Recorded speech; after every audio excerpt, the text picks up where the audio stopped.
The Rothschilds taught Europe how to manage money across generations. They built banking empires that survived revolutions, wars, and the collapse of monarchies. But in 1977, their descendants stood in front of Mentmore Towers, a palace filled with the finest art collection in private hands, and couldn't figure out how to keep it. The government refused to buy it. The family couldn't afford to maintain it. And the contents were sold at auction for £6 million, a fraction of what they're worth today. This is not a story about losing wealth. This is about what happens when you inherit a fortune but not the system that protects it. Mentmore Towers was built between 1852 and 1854 for Baron Mayer de Rothschild. Not a country house. A statement. 120 rooms. Modeled after an English Jacobean palace, designed by Joseph Paxton, the same architect who built the Crystal Palace, but filled with treasures that took decades to assemble. French furniture from the reign of Louis XV. Sèvres porcelain commissioned for royalty. Renaissance paintings. Buhl cabinets. Amber carvings. Silver services that had belonged to European nobility. This wasn't decorating. This was creating a museum-quality collection inside a private residence. Baron Mayer didn't buy at retail. He bought at estates being liquidated, at auctions following bankruptcies, from families forced to sell during political upheaval. The Rothschilds had something most collectors didn't: information networks across Europe, access to private sales before they went public, and the capital to move fast when opportunities appeared. They understood that the best time to buy is when sellers are desperate and competition is limited. That's not ruthlessness. That's how every great collection gets built. Mayer died in 1874. The estate passed to his daughter, Hannah de Rothschild, who became the wealthiest woman in Britain when she inherited. Not the wealthiest heiress. The wealthiest woman, period. In 1878, she married Archibald Primrose, the 5th Earl of Rosebery, a rising political star who would eventually become Prime Minister. The marriage joined Rothschild money with aristocratic titles and political power. Mentmore stayed in the family. The collection stayed intact. For decades, this looked like the perfect structure: new money meeting old titles, creating a dynasty that could outlast both. If you're watching this, you already know something most people don't: wealth isn't what you own, it's what you can afford to keep. Drop a like if that idea makes you rethink what rich actually means. But here's the thing about British estates in the 20th century: they were built for a world that stopped existing. Estates like Mentmore required staff. Not a housekeeper and a gardener. An entire operational workforce. In a house that size, you needed a butler to manage the male staff and silver. A housekeeper to manage the female staff and linens. Footmen. Ladies' maids. Kitchen staff, multiple cooks, scullery maids, kitchen maids. Laundry staff, because washing for a household that size was a full-time operation. Grooms for the stables. Gardeners for the grounds. Maintenance workers for the building itself. In the 1850s, labor was cheap and plentiful. A housemaid earned maybe £15 a year. A footman 20. Even a butler, at the top of the hierarchy, might make £70 annually. You could staff an entire estate for what a single mid-level manager earns today. But by the 1970s, that world was gone. The minimum wage existed. Workers had rights. No one was willing to work 60-hour weeks for room and board anymore. Staffing a house like Mentmore in the 1970s cost tens of thousands of pounds annually, just for labor, before you touched maintenance, utilities, or repairs. And then there's the building itself. 120 rooms means 120 rooms that need heat. Roofs that need maintenance. Windows that need repair. Plumbing installed in the 1850s that's constantly breaking. Electrical systems retrofitted decades later that were never designed for a building that size. The British government estimated it would cost over £80,000 a year just to keep Mentmore operational. That's over £1 million in today's money. Every single year. Before you do anything extra. Before restorations. Before improvements. Hannah de Rothschild died in 1890. Mentmore passed to her son, the 5th Earl of Rosebery. Then to his son, the 6th Earl. The collection stayed together. The house stayed occupied. But every generation faced the same escalating problem: death duties. Every time someone died, the government took a percentage of the estate's value as tax. And that percentage kept rising throughout the 20th century. Here's how estate duty worked in Britain. It was introduced in 1894, the same year the Rothschilds were still building their collection, as a way to fund social programs by taxing inherited wealth. The rates started low. But by 1919, after World War I, the top rate hit 40% on estates over £2 million. By the 1940s, it was higher. By the 1970s, when capital transfer tax replaced estate duty, wealthy families were facing effective tax rates that could exceed 80% on the largest estates when you factored in multiple deaths across a generation. This wasn't a bug in the system. It was deliberate policy. The British government wanted to break up large concentrations of landed wealth. They wanted aristocratic estates redistributed. The tax code was explicitly designed to make it financially impossible to pass massive properties intact from one generation to the next. And it worked. In 1944, the 6th Earl of Rosebery sold off most of Mentmore's surrounding land. Thousands of acres. Farms that had been part of the estate since it was built. Gone. Why? Because he needed cash to pay the inheritance taxes from his father's death and still maintain the house. This is the first moment where the system wins. The family keeps the house and the collection but loses the estate. The land that generated rental income disappears. The financial buffer evaporates. And once you start liquidating assets to pay taxes, you're not building wealth anymore. You're managing decline. But the house stayed standing. The collection stayed together. For another 30 years. The 6th Earl died in May 1974. His son, Neil Primrose, the 7th Earl of Rosebery, inherited Mentmore and immediately got hit with an inheritance tax bill estimated at around £4 million. In today's money, that's over £60 million. He didn't have that in cash. Nobody did. The wealth was in the house, in the art, in the collection itself. Illiquid. Immovable. Beautiful. And completely incapable of paying a tax bill. So the 7th Earl made what seemed like a rational offer to the government: take the house and its entire contents in lieu of the tax. The deal would work like this: the government accepts £2 million worth of property and art, the tax debt is settled, the nation acquires one of the greatest private collections ever assembled, and Mentmore becomes a public heritage site. Everybody wins. The family avoids a forced sale. The public gets access to treasures that had been locked away for over a century. The government gets assets worth far more than the tax owed.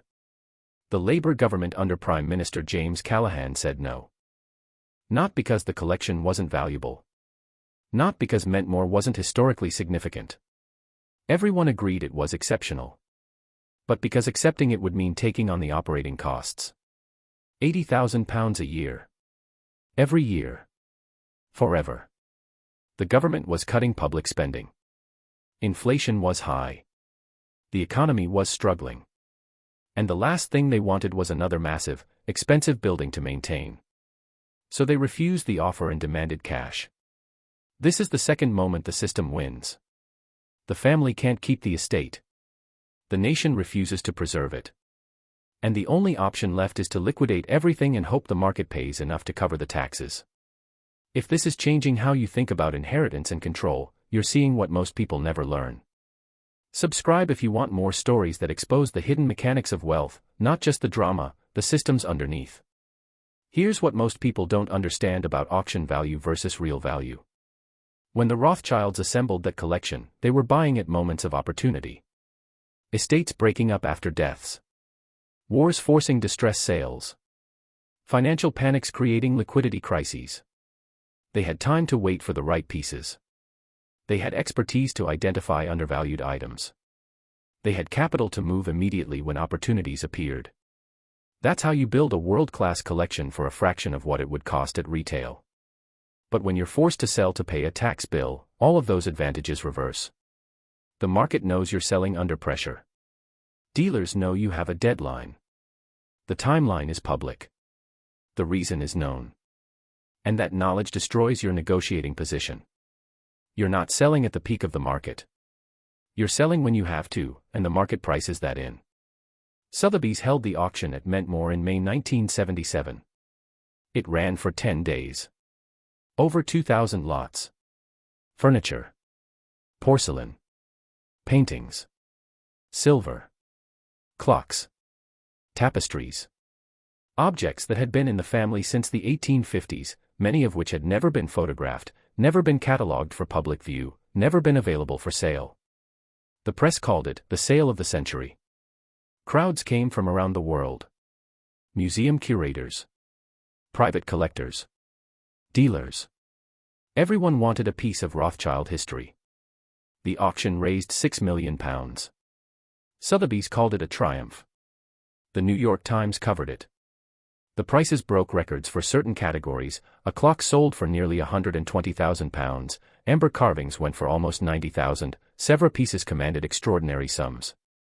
On the surface, it looked like a success. But here's the problem. The collection was insured for multiples of what it sold for. And more importantly, it was worth far more as a complete collection than as dispersed pieces.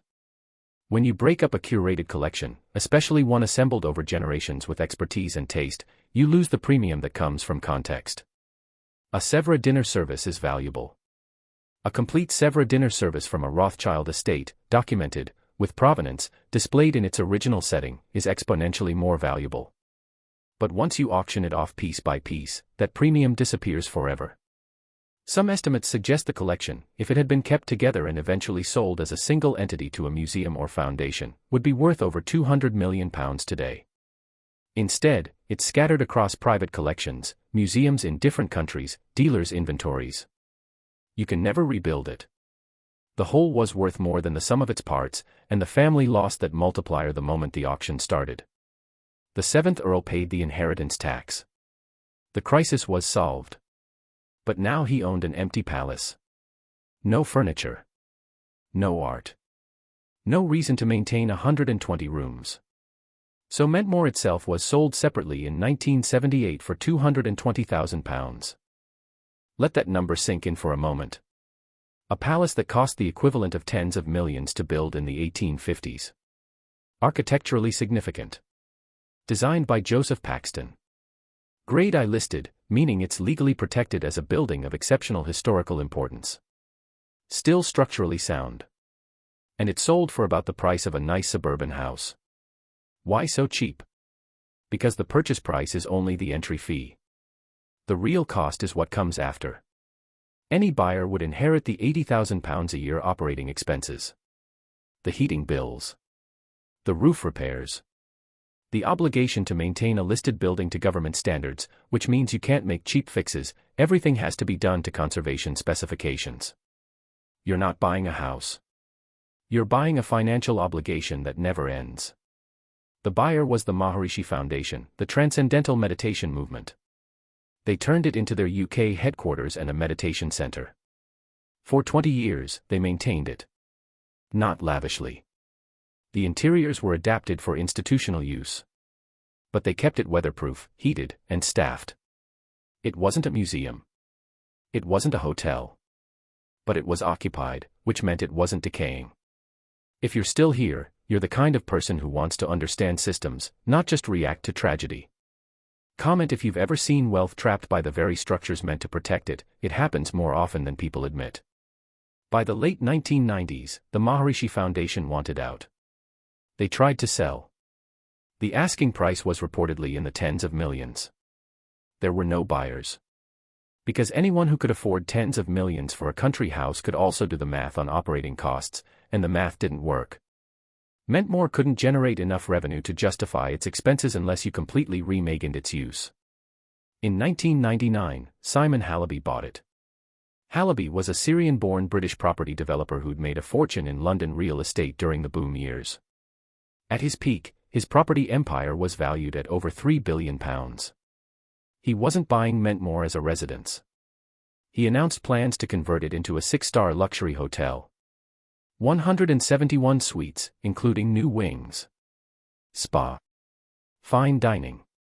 The kind of ultra-luxury property that could charge premium rates and generate enough revenue to cover the massive operating costs. It was actually a good plan. Maybe the only plan that made financial sense. Mentmore's location, close enough to London for weekend getaways, remote enough to feel exclusive, could work for the right market. The building's history and architecture could justify premium pricing. If you could fill those rooms at £1,000 a night or more, you might be able to make the economics work. Halliby started initial renovations. Architects were hired. Plans were drawn. But the project required enormous capital and long timelines. Historic buildings move slowly. Every change needs approval. Every renovation has to meet conservation standards. And while you're waiting for permits and doing structural assessments, you're still paying to maintain an empty building. Then the 2008 financial crisis hit. Halliby's property empire, like many leveraged real estate portfolios, collapsed. He'd borrowed heavily against his properties during the boom. When the market crashed, those loans came due and the assets weren't worth enough to cover them. In April 2010, Simon Halliby was declared bankrupt. The bankruptcy order was made in the High Court over a £56 million loan he couldn't repay to Copthing, the failed Icelandic bank. Mentmore was left empty. No staff. No maintenance. No heat. Just a palace sitting in the English countryside, slowly deteriorating, because the men who owned it had no money and no legal ability to sell it while his bankruptcy was being resolved. Bankruptcy trustees can't just offload assets quickly, they have to maximize value for creditors, which means waiting for the right buyer at the right price. And for a property like Mentmore, that buyer never appeared.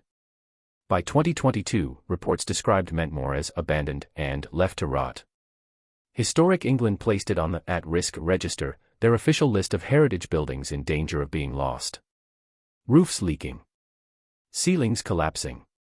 Windows broken. Water damage spreading through rooms that once held museum-quality art. The same building that survived World War II, when the British government actually stored parts of the National Art Collection there for safekeeping, is now decaying because the system that's supposed to protect it can't function when ownership is frozen. The asking price has dropped from £10 million to £4 million. There are still no buyers. Because anyone with £4 million to spend on real estate can calculate what it would cost to restore Mentmore and bring it up to code. Estimates suggest £15 to £20 million minimum, probably more. And then you still have the annual operating costs. Unless you have a viable business plan that generates revenue, you're just signing up to lose money every year until you can't afford it anymore. Let's zoom out. Because Mentmore isn't an anomaly. It's a pattern. Britain lost over 1,000 country houses in the 20th century. Not to war. Not to fire. To taxes and operating costs. The families that built them couldn't afford to keep them. The government didn't want to take responsibility for them. The market couldn't find buyers who could sustain them. And so they were demolished, subdivided, or abandoned. Here's the part that reveals the deepest structural failure. The Rothschilds understood money better than almost anyone in history. They built financial systems that survived the Napoleonic Wars, the collapse of monarchies, 2 world wars. They knew how to structure wealth, how to move capital across borders, how to preserve assets across generations. But Mentmore was never structured for survival. It was built as a personal residence, not a trust. It was filled with art as a private collection, not a foundation with its own legal existence. When Baron Mayer bought those pieces, he wasn't thinking about inheritance tax law in 1974. He was thinking about beauty, status, demonstrating that the Rothschilds had arrived at the highest levels of European society. But legacy without legal protection is just sentimentality. And sentimentality doesn't survive contact with the tax code. Compare that to families who understood structure. The Rockefellers didn't just build estates, they built foundations with boards of directors that made decisions independent of family sentiment. The Gettys created trusts that separated personal identity from asset management. The Mellons established institutions that could outlast individual lifespans. When someone in those families died, the wealth didn't die with them. The structure kept operating. Professionals managed the assets. Decisions were made based on financial sustainability, not emotional attachment to grandfather's vision. The difference wasn't morality. It wasn't even intelligence. It was understanding that wealth is a system, and systems require maintenance that's independent of individual lives. You can't rely on the next generation to make good decisions, because the next generation inherits different tax laws, different economic conditions, and different emotional relationships to the assets. If your structure requires every heir to be smart and disciplined and lucky, your structure will eventually fail. Mentmore could have been donated to the National Trust in the 1950s with the family retaining some oversight. It could have been converted into a charitable foundation in the 1960s with professional management. It could have been sold to a university or museum consortium in the 1970s with provisions protecting the collection. But all of those options require letting go. Admitting that the house your great-grandfather built is no longer yours to control. And for families whose identity is fused with their estates, that admission feels like betrayal. The 7th Earl of Rosebery made the rational choice in 1977. He sold the contents. He sold the building. He paid the taxes and moved on. But rational doesn't mean easy. He was an electrical engineer by training, a scientist, someone who understood systems and mathematics. He could see that the numbers didn't work. Keeping Mentmore would mean bleeding money for the rest of his life, leaving his own children with the same impossible burden. So he walked away. And walking away meant ending the story. Mentmore was no longer a Rothschild showcase. It was no longer a Rosebery legacy. It became a meditation center, then a failed hotel project, then a ruin. The family couldn't save it. The market couldn't sustain it. The government refused to preserve it. And the system designed to redistribute concentrated wealth succeeded, but only by destroying what made the estate culturally valuable in the first place. There's a question here nobody wants to ask: should estates like Mentmore exist at all? If they require endless subsidies, either from private fortunes or public funding, just to stay standing, are they assets or liabilities? The romantic answer is they're cultural treasures, irreplaceable pieces of heritage worth preserving at any cost.